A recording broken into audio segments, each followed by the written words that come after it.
The bridge across the river needs repair, the Fat Controller told the engines. I shall have to make a weight limit across it for a while. Percy and Daisy will be all right, and Toby too, but Thomas is too heavy. Thomas looked anxious. How would you like to go and help Edward? Suggested the Fat Controller. Can Annie and Clarabelle come? Asked Thomas. The Fat Controller shook his head. They'll be needed here, I'm afraid, he said. Daisy can't carry all your passengers on her own. Percy promised to look after Annie and Clarabelle, but they were sorry to see Thomas go. To cheer Thomas up, Edward took him to see Bill and Ben, the twin engines who lived at the China Clay Harbour. Oh dear, not another blue engine, said Bill cheekily. First Edward, then Donald and Douglas, and now... Don't forget Gordon, interrupted Ben. He came here once by mistake, so he said. I don't think he enjoyed it much, he added innocently. The twins both chuckled, remembering. No, but seriously, Edward, said Bill, why doesn't the Fat Controller paint engines a proper colour, like us, for instance? Thomas let off steam indignantly. Let me tell you, he began. All right, you two, laughed Edward. Go and move those trucks, or there won't be room for any more. Bill and Ben, unabashed, went off happily. You just don't have to take things so seriously, explained Edward. Thomas smiled ruefully. I wish I knew how you deal with them, he said. Near the harbour, the line crossed a lane. The crossing had no gates. The lane led to a farm which made butter and supplied eggs and milk to shops in the town. One morning, the farmer had difficulty starting his lorry.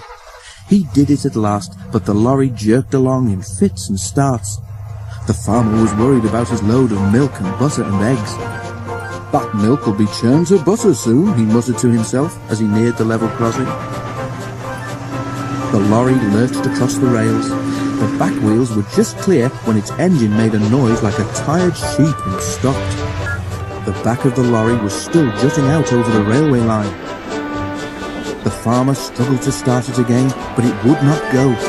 He had just got down to telephone for help when he heard a train approaching. Thomas wasn't going fast. When he saw the lorry, he set his brakes hard, but he couldn't stop. He hit the lorry with a loud crash. The force of the blow spun the lorry round. Splintered wood flew everywhere, and eggs, butter and milk were catapulted over Thomas. "Ugh!" he exclaimed and stopped. "Just look at my poor old lorry," said the farmer, emerging from behind the hedge where he'd been sheltering. "What a way to make an omelette!" The driver made sure that Thomas wasn't hurt, then stood back and surveyed the mess. He began to laugh. "It's not funny," said Thomas crossly.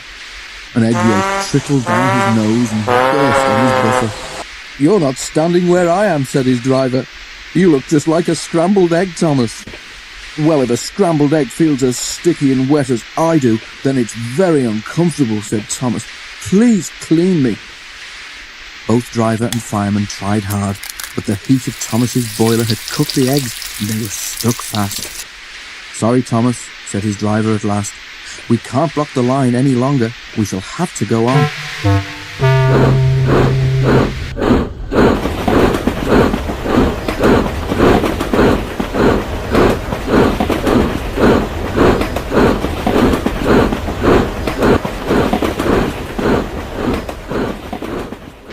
At the end of the line, Thomas was taken to Bill and Ben's yard to be cleaned. The twins were there.